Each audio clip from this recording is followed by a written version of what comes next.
Welcome back to our program, Family Mas Matters, matatag yung may pananampalataya. handog ng Emmanuel TV Network Faith Philippines, kasi is something that provides a crutch. kung saan ang ating topic ay Depression in the Family.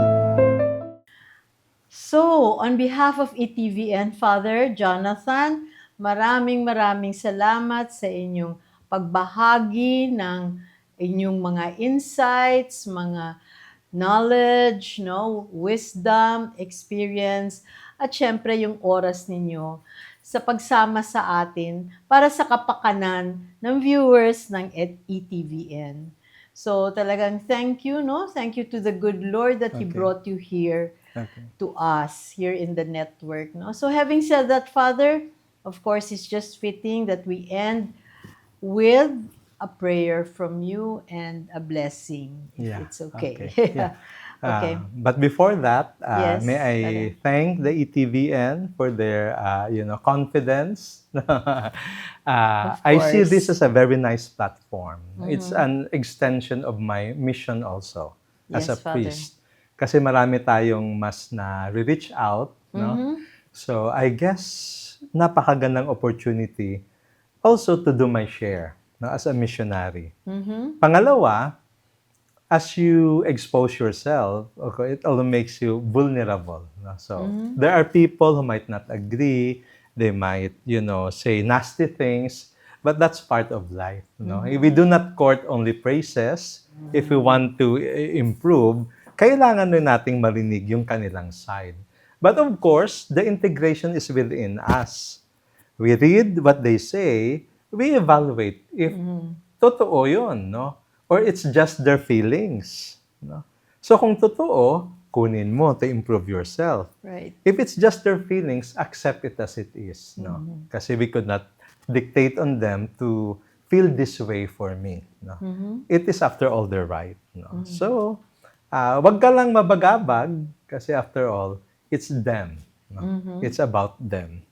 So having said that, I hope that we will have another episode Ay, again absolutely. in the near future. Yes. I really like it here kasi Thank yung you. ETVN is also a mission, it's also a mission. It's not commercial. Kaya kahit, the things that they compensate you, mukhang, kung sa iba maliit, for me, it's not the point. No? This is our common mission. Mabuti nga sila, no? Nagtalaga sila para ipahayag ang ng Panginoon. Kasi they could have gone commercial and they could have earned more, di ba? Right. So they sacrificed, we sacrificed, all for the greater glory of God. Amen. Amen. And since you mentioned mission, Father, we would like to hear about your congregation, the Missionary Servants of the Immaculate Heart of Mary. Would you like to share Yeah. about your congregation? Okay, briefly. So, bali, it was not I who really formed the group. Mayroon akong mga students that formed themselves and they were looking for a founder. At ang mga students na to aral. So they know, since they're going to be a group of clerics, dapat pari din ang founder nila. So they came to me offering me the job. And natawa ako kasi para bang, it was like they're offering me something very simple. Hindi siya attractive in its simplicity. And as a matter of fact, it's going to be a headache for me. But they Yes, offer it challenge. with all their honesty na gusto namin na ikaw yung magiging aming founder. Ang sinagot ko, I'll just be your guide. Pag may nagpari sa inyo, siya ang magiging founder. Kasi kayo naman ang gumawa niyan. So that was my mindset. Kasi I love my previous congregation until now, the Claretians. I'm very proud of them. Personally, ayaw kong umalis doon. Kaya lang siguro, dahil sabi rin ng aking mga kasama, yung namatay ngayon si Father Bernardo Blanco was one of them. Another one is Father Santiago, namatay na rin. These are the elders in our community before, very wise. Sabi nila, Jonathan, alam mo, yung una mong vocation is to be a missionary sa Claretian Order. Kaya lang, baka tinatawag ka rin sa second vocation, which is a founder. So pag-isipan mo yan. Kasi sabi ko, ayoko, dito lang ako. Sila ang nagsasabi sa akin, baka yun ang sunod mo na vocation, so pag-isipan mo. Kasi outrightly, ayaw ko na. Ayaw ko. Tutulungan ko lang sila. But there were circumstances that led me to leave the congregation. And I was advised by my provincial para lumago yung grupo, samahan mo. So I took it to Yes. heart. Kaya umalis ako sa Claretians at sumama sa kanila. But mind you, hindi ko pa ginamit yung abbreviation ng MSIHM. Tinanggal ko lang yung CMF ko kasi outside ako. Pero I still believe I'm a Claretian. Alam mo, nung maibigay sa akin yung indult of exclaustration a year after, na-depress ako ng 3 months. No? Yung depression naman, hindi yung obsession or hindi oppression. No?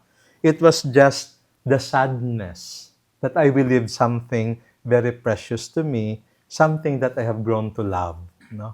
Yung separation. No? So I struggled with the 3-month sadness. And afterwards, sinabi ko na, kailangan ko manindigan na to. Kasi God has spoken.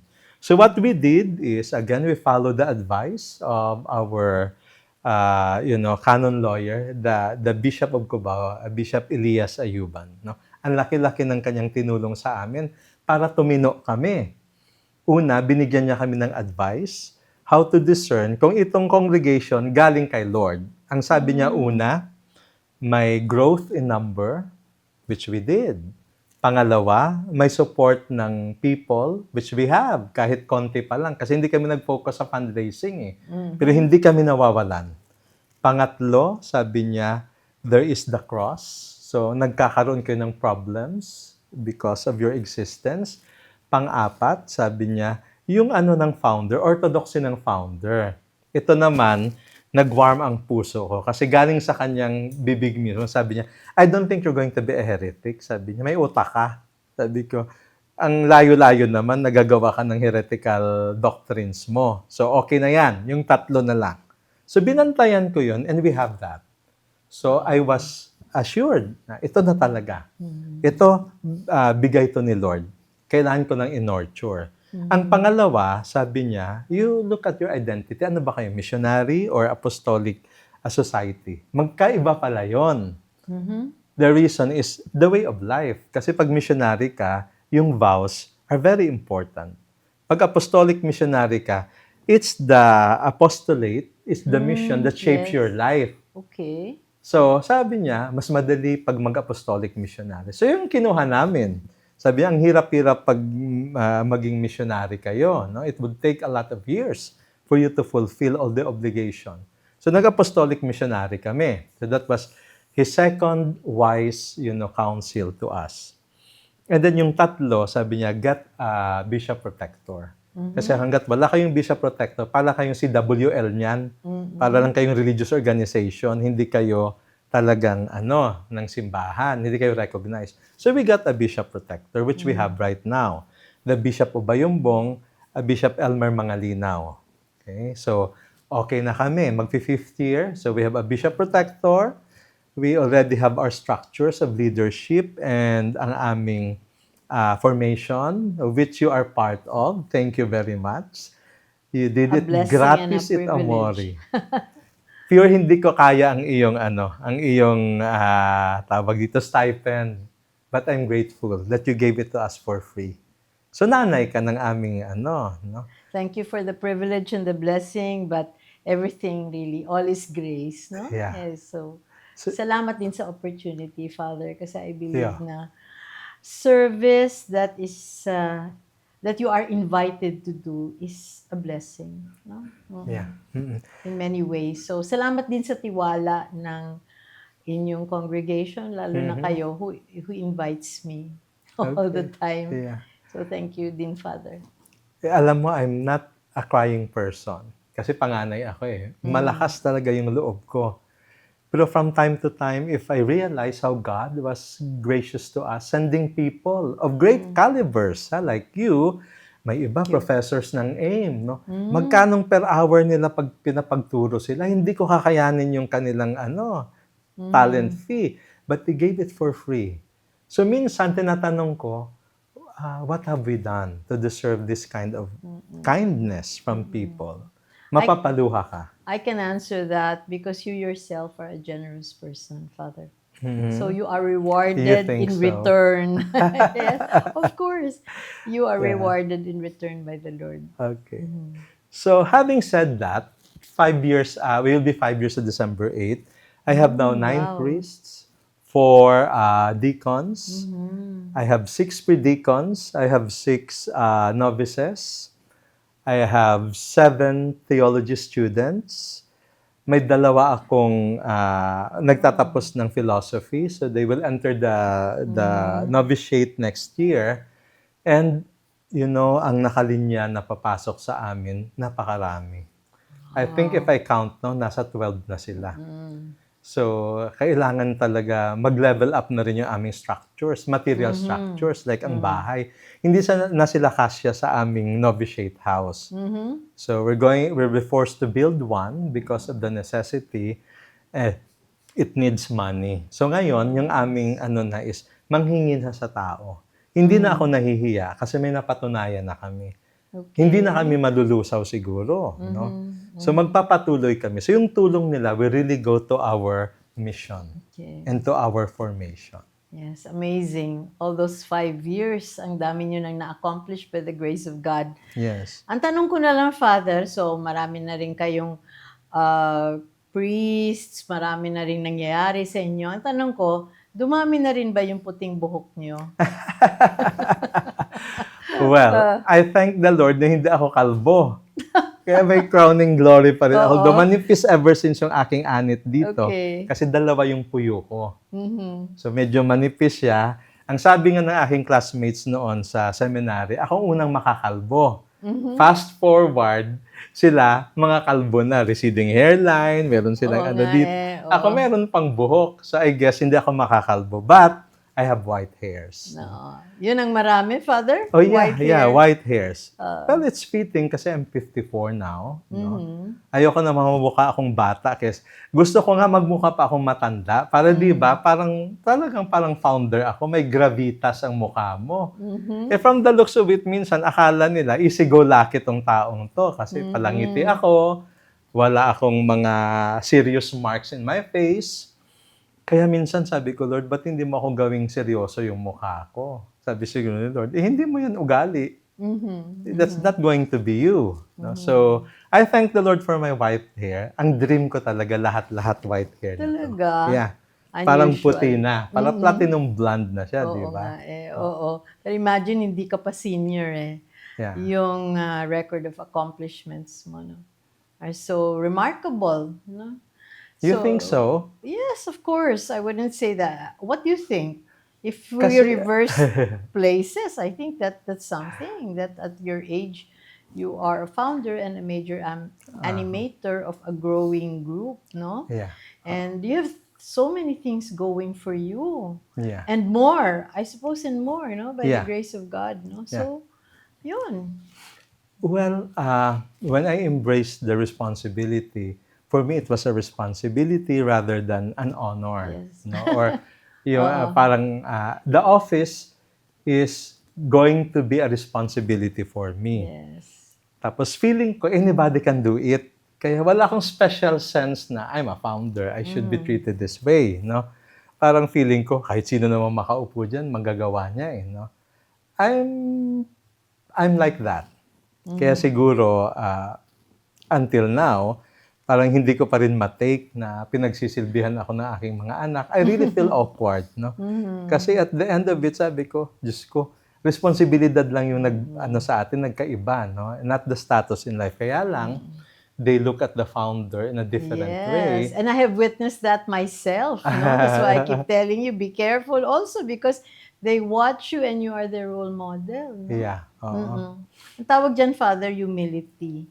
Kaya yung I'm mga not humble people are the ones that are given a lot of responsibility and a lot of authority, let's say, authority that has been given to you because, of course, you're doing the Lord's work in a great way. Yeah.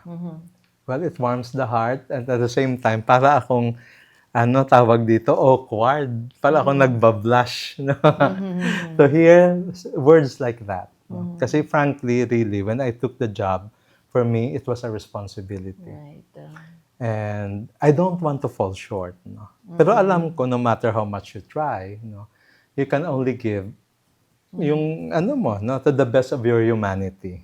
Right. There will still be something na hindi perfect. Because at the end of the day, it's God's work. Exactly. It's God's work. Yes. So, So congratulations on all the achievements of MSIHM, and we continue to pray for each other. I'm sure the network, on behalf of the network, will be praying for you also, thank you.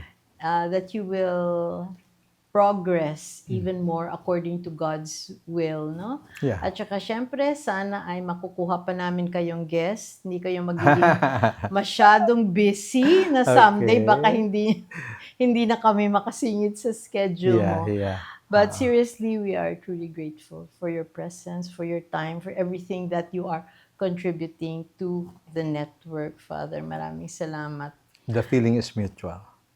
Thank you also. Okay. So, we will go to your prayer Okay. and blessing. Sige. Especially for the families, Father. Okay. Especially for those who have depressed members. Okay. Okay. Sige. So, in the name of the Father, and of the Son, and of the Holy Spirit. Amen. Loving Father, we thank you for the many gifts that you have given us. First is life. Bless the lives that you have given to each and every one of us. May these lives be pleasing in your sight. And secondly, Lord, you give us the gift of family, where all of us, grew. And it has its own challenges, Lord. I admire people whose vocation is to raise up families. Kasi ang hirap-hirap, Lord. So all I can do is to pray for them. And we are praying for families all over the world and here in the Philippines, especially those who have their share of trials, new normal trials. And most of all, we pray for families who are visited with problems of depression in one members or in several members, Lord.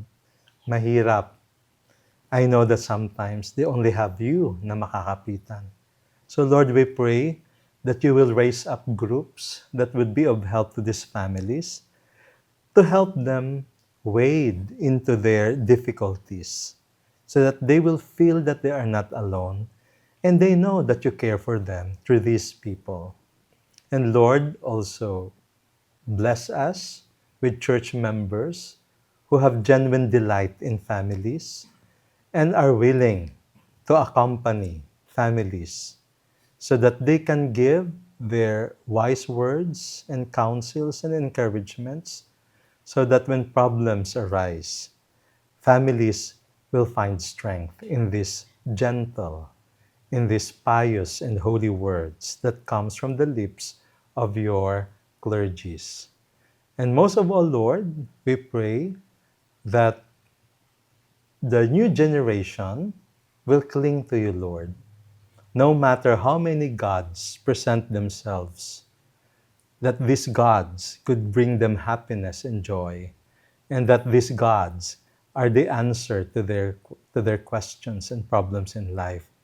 May you show yourself, Lord, to be the God among all these gods, the only true God, the God that is reliable. Seduce them, Lord, with your goodness, with the beauty that you possess, so that they may cling to you all the days of their lives, and that whatever problems they will have you as the sure guide, their sure friend, and their sure protector in life. And most of all, Lord, we raise to you ETVN. Bless all their endeavors, Lord. They do this as a mission. May you guard and guide them, and may all their works redound to your greater glory. For after all, their shows really is for you, Lord, to be blessed and to be prayed for and to be glorified. And all of this we ask through the intercession of the Blessed Virgin Mary, through your Son, Jesus Christ our Lord, together with the Holy Spirit that reigns with you forever and ever. Amen. Amen. Name the Father, Father, the and of the Son, Son, the and Holy of the Holy Spirit. Spirit. Amen. Amen.